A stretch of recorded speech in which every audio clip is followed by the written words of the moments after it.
What if I told you your brain is wired to find effort rewarding, not just success, but the work itself? That's not just a motivational idea. It's a biological fact. Neuroscientists have discovered that the human brain can release dopamine, the feel-good, drive-producing chemical, during effort, not just after it. But here's the catch. It only happens when your brain learns to associate effort with meaning. In other words, you can literally train your brain to crave hard work. This isn't about grinding blindly or pushing yourself into burnout. It's about understanding how motivation actually works at the neural level and how to work with your biology instead of against it. Let's say you're working towards something that matters, a goal that's challenging, uncertain, and maybe even uncomfortable. In those moments, your brain is monitoring one thing very closely, whether the effort you're putting in is leading somewhere valuable. If it senses progress, even small wins, it starts reinforcing the behavior. That's how discipline becomes easier over time, because it gets chemically rewarded. Now here's the mistake most people make. They wait until they feel like it to start. But action creates motivation, not the other way around. The dopamine doesn't show up before the task. It builds during the task, and especially when you keep going despite discomfort. In today's video, we're going to explore exactly how this process works and how you can use it to your advantage. We'll break down 6 science-backed tools to rewire your brain's relationship with effort. You'll learn why fatigue isn't always a signal to stop, how to tap into your brain's reward circuitry without external praise, and what elite performers do to stay consistent even when motivation dips. We'll also talk about timing, rituals, self-talk, and the exact neural loops that either sabotage or supercharge your willingness to work. By the end, you'll not only understand how the brain builds grit, you'll have a practical blueprint to make discipline feel natural. Not forced, not exhausting, but deeply satisfying. Let's get into it. Here are the 6 core ideas we're going to explore, each grounded in neuroscience and behavioral research, and each designed to help you train your brain to actually enjoy effort. 1. Dopamine during effort. 2. The power of frictionless starting. 3. The Goldilocks zone of challenge. 4. Rituals that rewire reward. 5. Interoception and mental endurance. 6. Identity-based discipline. Each of these isn't just a theory. There's a clear protocol or habit you can apply today to start changing the way your brain interacts with difficulty. Let's start with the first one, how to trigger dopamine during effort so that your brain stops chasing rewards after work and starts getting rewarded through it. Most people think dopamine is all about the reward at the end, the promotion, the trophy, the compliment. But neuroscience tells a different story. What's happening in your brain when you pursue a goal is far more dynamic than just a final surge of pleasure when you win. In fact, the most powerful and sustainable form of dopamine release, the kind that builds resilience, discipline, and motivation, happens during the work itself. Let's break this down. There's a study from Stanford University and several follow-ups, including one in Nature Neuroscience, that found this. Dopamine is released not only when you receive a reward, but also when you are in pursuit of it. The brain starts releasing dopamine when it perceives effort as meaningful, when it detects that your actions are moving you towards something important. That's a key point. Dopamine doesn't just respond to outcome. It responds to perceived progress. So the question becomes, how do you convince your brain that effort is worth it, even when the result isn't immediate? Here's what the research shows. When you can mentally reframe effort as progress, dopamine release goes up while you're working. You're literally training your brain to see hard things not as pain to avoid, but as signals of momentum. This is what elite performers do, whether they're in sports, the military, medicine, or creative fields. They've learned to self-generate dopamine not from external praise, but from the feeling of pushing through. They get hooked on the process. That's not just mental toughness, it's neurochemistry. A simple tool to apply this is what I call effort linking. Right before you begin a hard task, pause for 5 seconds and mentally link what you're about to do with what it leads to, the deeper goal. Not the superficial outcome, the real meaning. For example, this cold shower trains me to stay calm under stress. This deep work session builds the focus I'll need to lead. This gym session gives me control over my energy, not just my body. You're not faking motivation. You're creating a dopamine bridge between effort and identity. Another protocol you can try is celebrating effort in real time. Not waiting until the task is complete to feel good, but letting yourself register small wins during the work. Did you sit down and start writing? That's a win. Did you finish one focused block? That's another. Your brain tracks those moments. And the more you reward effort itself, the more your brain begins to crave doing hard things. Here's a question to reflect on. When was the last time you finished something challenging and actually felt better afterward? Not just relieved, but satisfied? That's dopamine in action, and it didn't show up at the finish line. It started earlier, when you stayed in it, when you kept showing up. So this is the first step. Don't chase dopamine at the end. Build it into the process. Train your brain to reward the doing, not just the done. Coming up next, we'll look at how just starting a hard task the right way can drastically change how your brain experiences it. And if this insight is already helping you reframe your relationship with effort, consider subscribing. There's more where this came from. Here's the thing about hard work. Starting is usually the hardest part. Your brain, like most brains, doesn't like switching from a comfortable, passive state to an active, demanding one. That shift, from rest to effort, creates what's known in behavioral science as activation energy. It's the mental cost of getting started. And for many people, that cost feels high enough that they delay, scroll, or avoid altogether. But here's what's fascinating. Research from B.J. Fogg at Stanford and other behavioral scientists shows that if you reduce the activation cost, even slightly, your chances of following through increase dramatically. This is why frictionless starting matters. Because once you begin, your brain chemistry changes. Dopamine and norepinephrine begin to rise. Focus sharpens. The sense of inertia fades. And suddenly, what felt impossible 10 minutes ago now feels manageable. Let me give you a real-world example. Think about going for a run. Lacing up your shoes feels annoying. Stepping outside feels even worse. But 5 to 10 minutes in, you're no longer negotiating with yourself. The chemistry has changed. The system is now in motion. That moment, when you stop resisting and start engaging, is everything. And you don't need motivation to reach it. You just need less friction at the start. Here's a tool to make this work for you. The 3-minute rule. Instead of committing to the full task up front, you commit to just 3 minutes. Not to finish the workout, just to start it. Not to write the essay, just to open the doc and type one paragraph. Your only job is to lower the bar of entry. Why does this work? Because your brain is much more likely to stay with a task once it's begun. This is known as the Zeigarnik effect. Your mind holds on to incomplete tasks more than finished ones. Once you start, your brain wants to close the loop. That's your leverage point. You can also pair this with an activation ritual, a repeatable cue that tells your brain, it's time to shift into effort. This could be as simple as putting your phone on airplane mode, sipping a certain tea before writing, walking to the same corner of the room to think clearly. These rituals aren't superstition. They're signals. They create a predictable neural entry ramp to high-effort states. Let me ask you this. What task have you been putting off? Not because it's too difficult, but because starting feels heavier than it is? The truth is, once you begin, it gets easier. That's not mindset. That's neurobiology. The effort switch only flips after you start. So if you're someone who's been waiting for motivation to show up before beginning something important, flip it. Start first, even for 3 minutes. Let the chemistry catch up. And if this is landing with you so far, go ahead and subscribe. This channel is here to help you build the mental and biological edge to do hard things. Not once, but for a lifetime.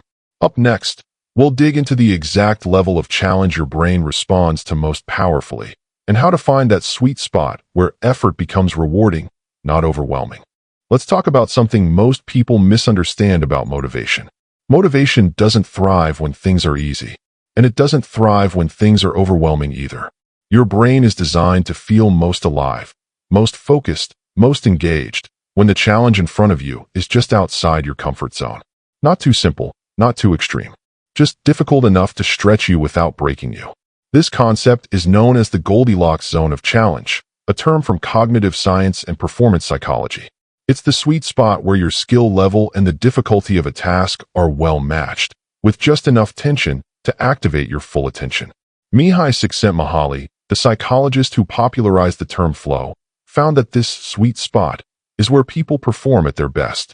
Think athletes in the zone, artists in creative trance, or surgeons in deep focus.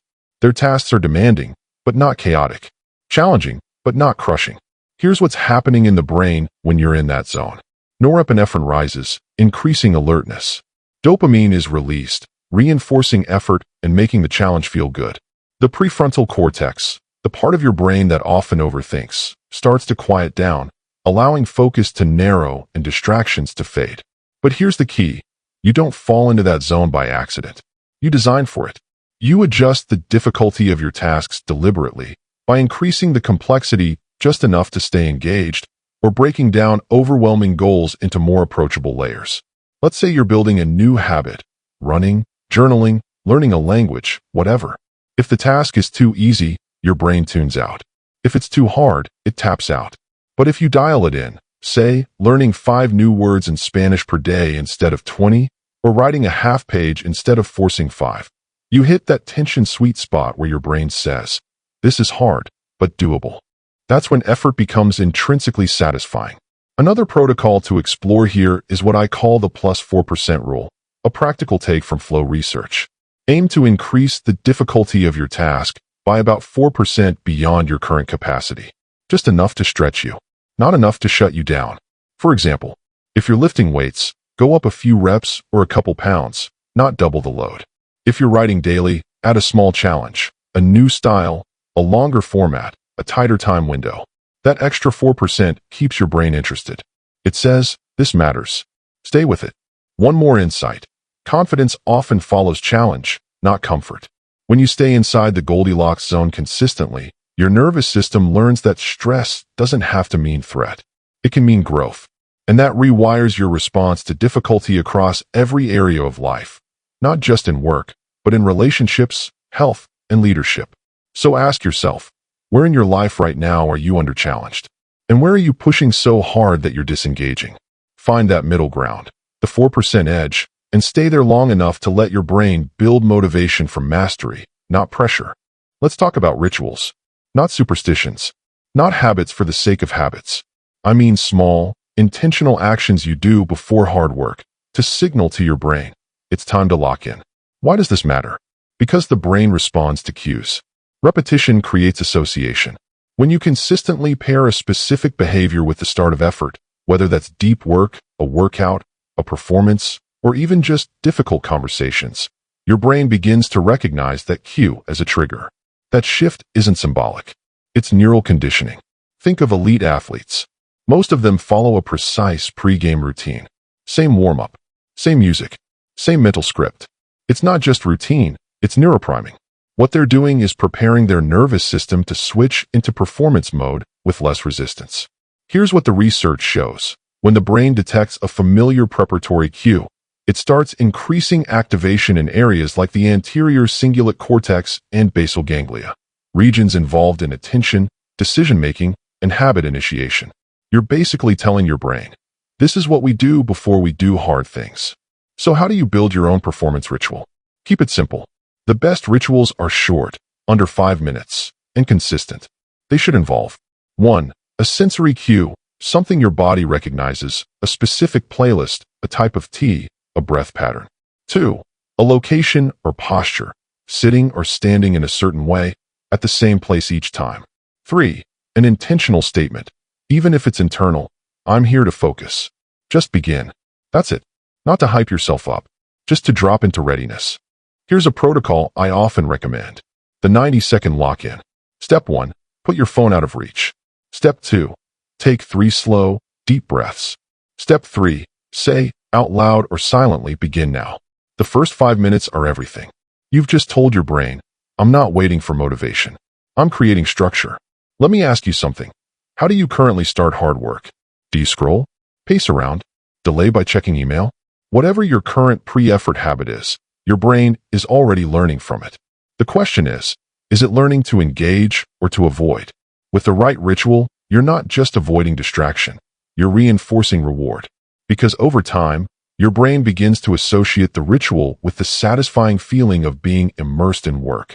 That's how effort stops feeling like a wall and starts feeling like a rhythm. And one more thing, once your ritual is set, don't overthink it. This isn't about magic formulas. It's about predictability. The brain loves when effort follows a familiar pattern. Because it reduces uncertainty, and uncertainty is one of the biggest blockers of motivation. So here's your challenge. Build your pre-effort ritual this week. Pick a task that matters, design your entry cues, and repeat them daily for 5 days. Then watch what happens to your resistance.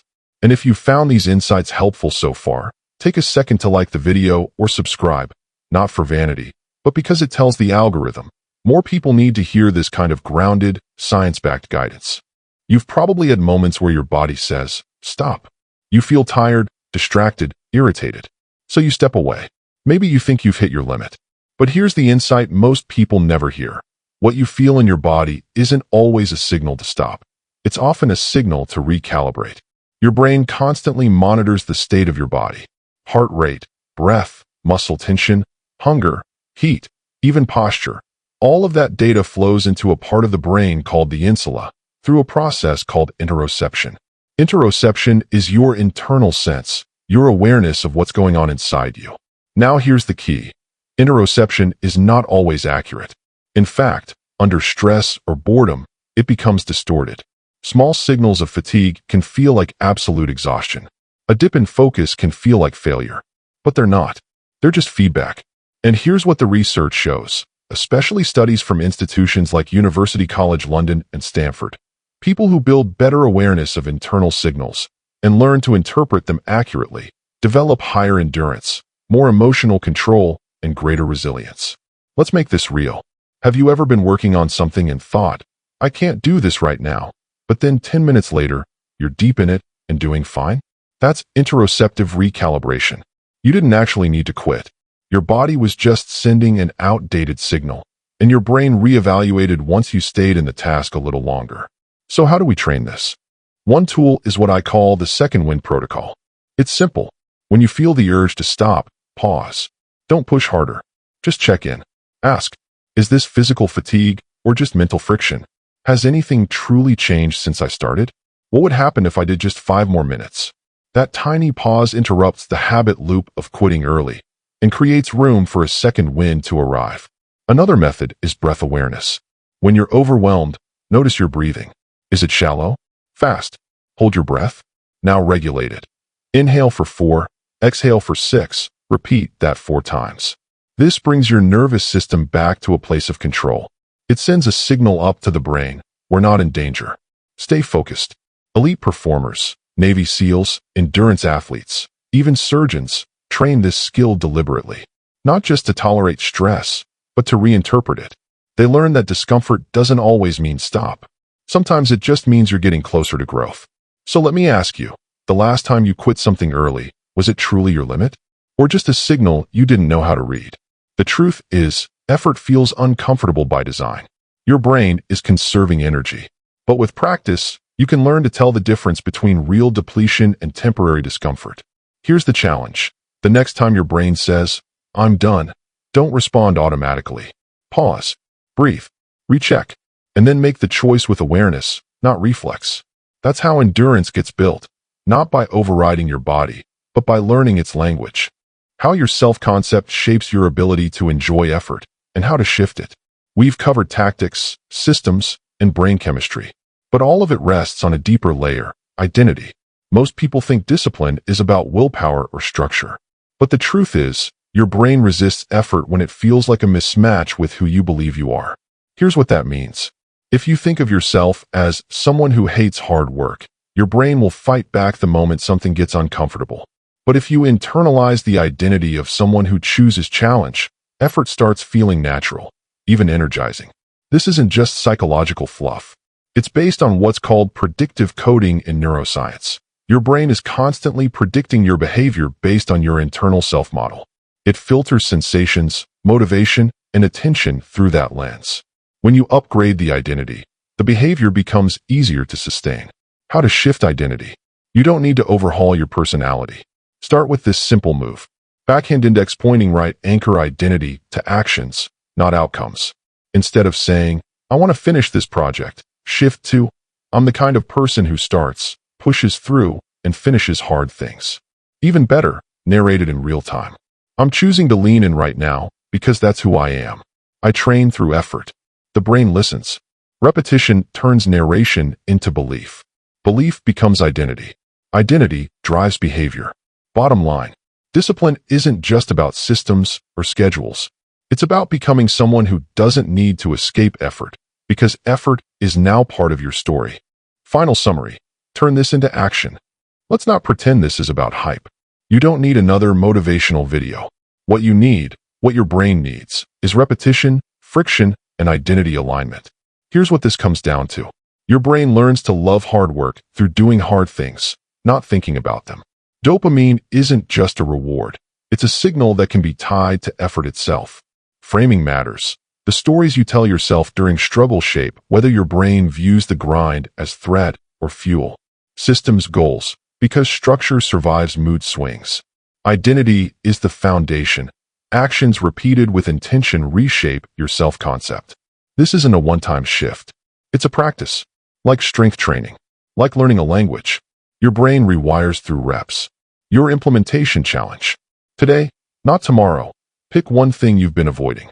It could be finishing a hard task. It could be starting a new habit. It could be pushing 10% deeper into your training, your writing, your focus. As you do it, say this. This is who I am. I choose effort. I train through this. Say it even if you don't believe it yet. Because here's the truth. You don't need to feel like it. You need to train your brain to become the kind of person who does it anyway. That's how the rewiring starts. If this helped you think differently, don't just nod and move on. Rewatch it. Share it. Reflect on it. Let it sink in. This isn't motivation. It's mental conditioning. Train on. Subscribe.